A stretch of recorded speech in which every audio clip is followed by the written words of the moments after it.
Hello everyone, I hope you're all having a wonderful Sunday, and yes, I have been trying out the YouTube story feature with the photo and also with one video, and a lot, a lot of you were well surprised that I actually have braces. So yeah, I did have them installed some 4 months ago. I thought, yeah, it's now's as good a time as any to get it done.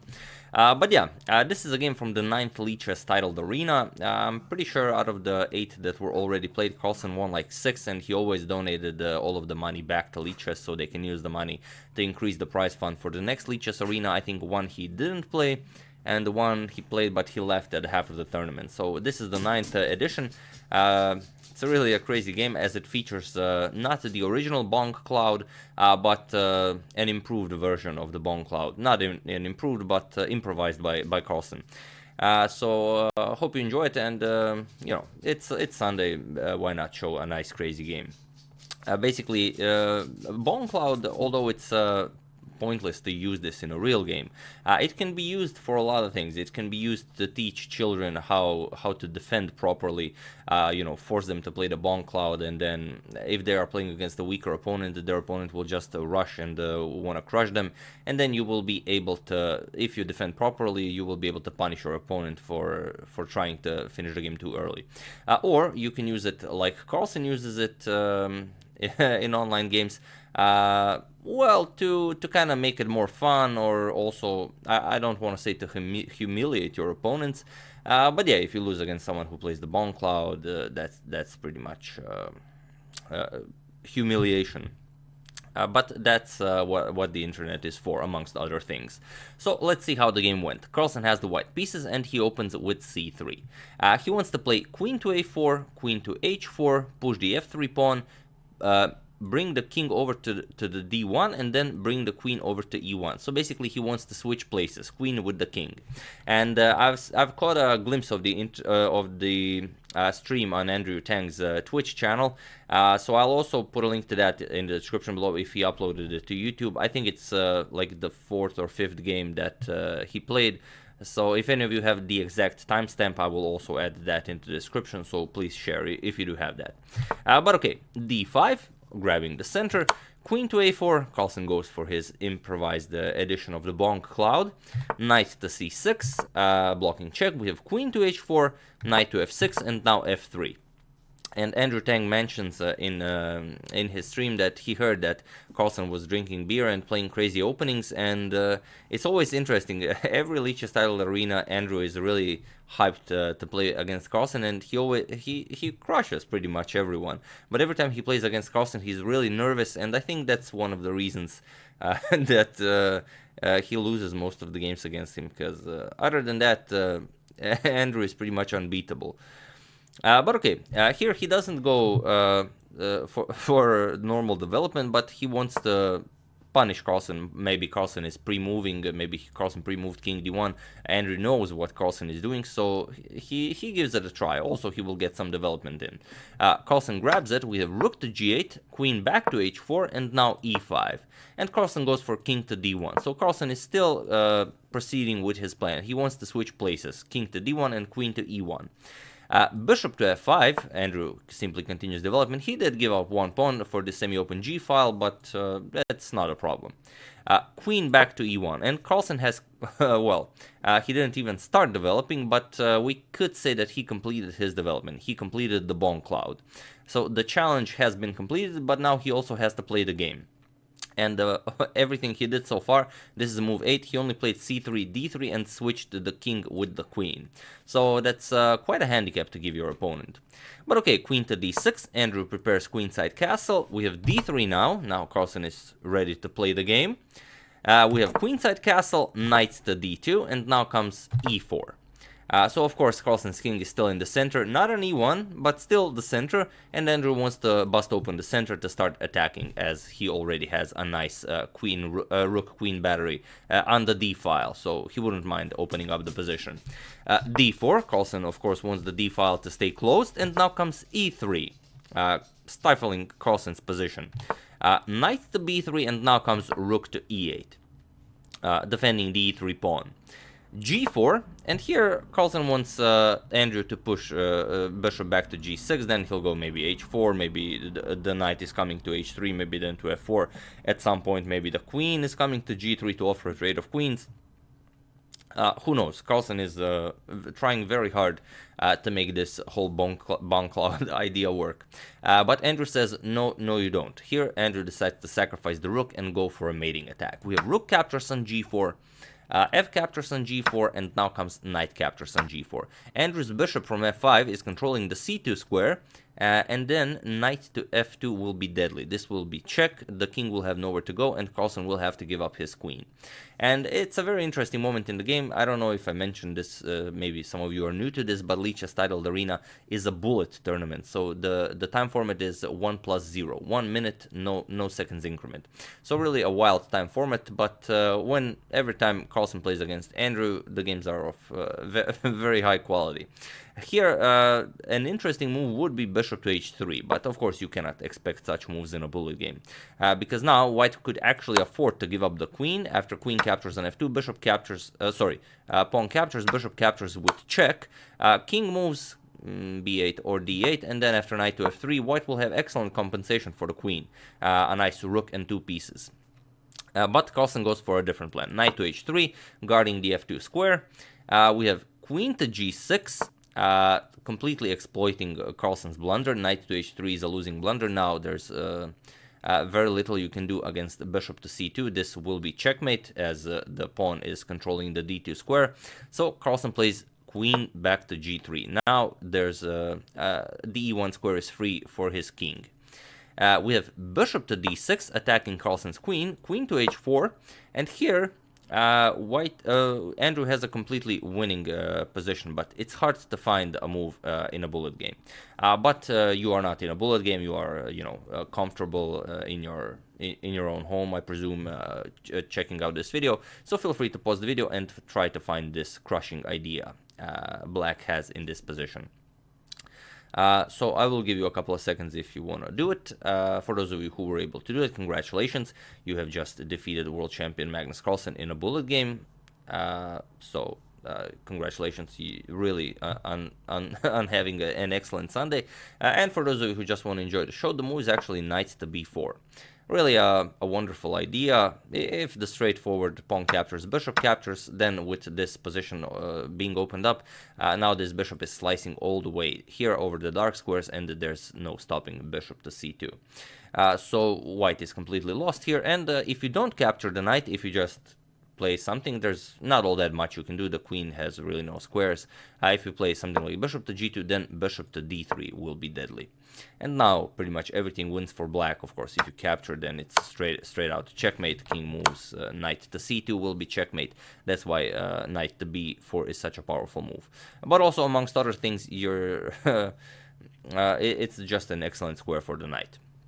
But yeah, Andrew didn't go for that. Andrew played bishop to e7, attacking the queen. Carlsen retreated, queen to g3.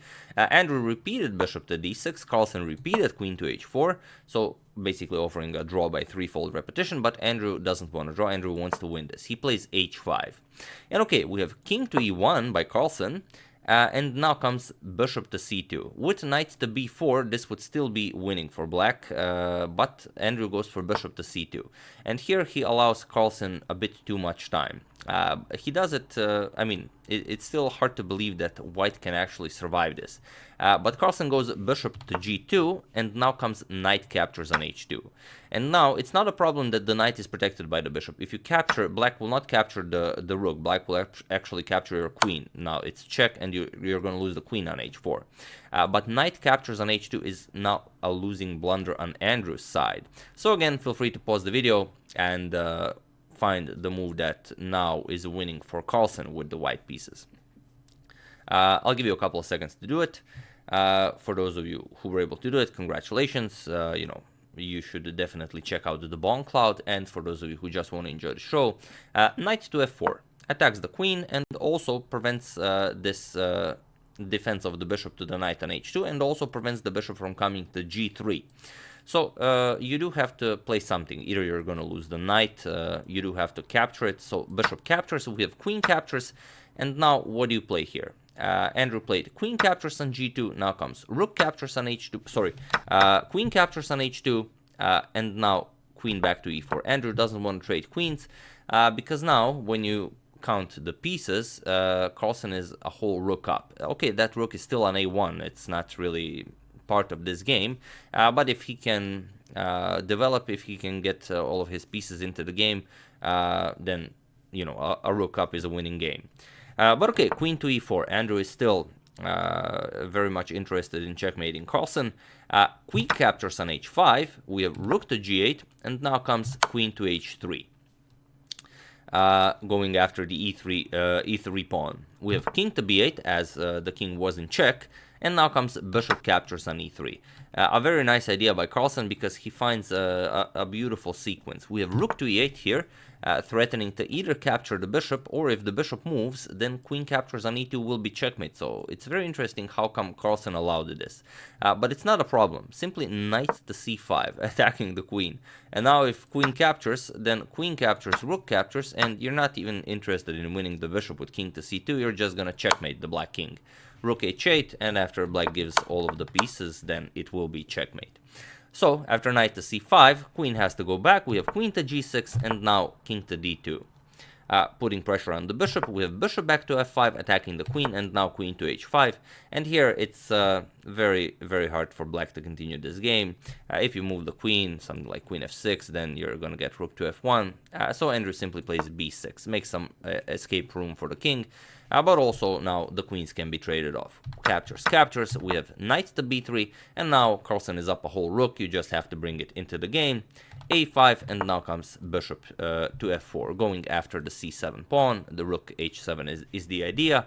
We have a4, knight goes back. So for the time being, the rook still is not in the game. Knight to a5, and now b3, not allowing knight to c4 check. King b7, and now rook to h7, as planned. Rook to c8, you have to protect the c7 pawn. Bishop to e5, king to a6 unpinning, and now comes rook to b7. Not allowing that to g7, not allowing the g pawn to be pushed. We have c5, knight to d3, and now pawn captures on d4. Knight to b4 with check, king moves, and only now recapturing on d5. We have a captures on b3, now first a4 with check, king moves. The king can move to other squares, let's say c5, but even if you don't blunder this knight to b6 check, white is still winning, so it's not really that big of a deal. King to c5 with bishop captures, even grabbing more material before capturing the rook. Also the bishop now is defending the knight. King moves, and now knight captures on c8. We have bishop captures on c8, and now c4. Bishop to f5, we have king to c3, but there is very little you can do here. You are down simply too much material. b2 going for the rook, but now c5 check, king moves, and now king captures on b2. We have knight to c4 with check, king moves, and now knight goes back to d6. You could have captured the bishop, but being down so much material, it's just the same. And it's a bullet game. Both players are down to a couple of seconds. You want to pre-move as much as possible. We have king to b4, knight to e4, rook to d7 check, king e6, and after c6, Andrew Tang lost on time in this position, but even if he didn't, I mean, it's completely winning. You can you completely ignore whatever black does and simply push the a-pawn to victory or whatever. But yeah, 53 moves, you know, definitely a nice move count for a bullet game. And yeah, I do hope you enjoyed that. It's I think it's the first video ever that I've shown where the Bong Cloud was played.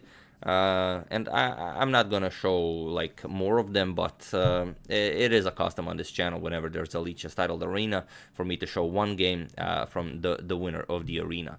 And you can see here I have this. As you can see, Carlsen won the tournament. This time he used the nickname. Every time Carlsen plays a Lichess titled arena, he will use a different nickname. This time he was Dr. Neichterstein. And but you can see underneath you have the points, and he only has 1 point more than Andrew Tang, GM Penguin. But you know, serves him right for playing the Bong Cloud all the time and drinking beer. But yeah, you can see that he also lost 4 of his games, and Andrew was really on a streak. But time was of the essence. Andrew wasn't simply able to pull it off. And in third place, you have international master Lodewijk Frederik. So yeah, definitely an interesting choice of openings, and definitely winning the Lichess titled arena in great style with this improved version of the Bong Cloud.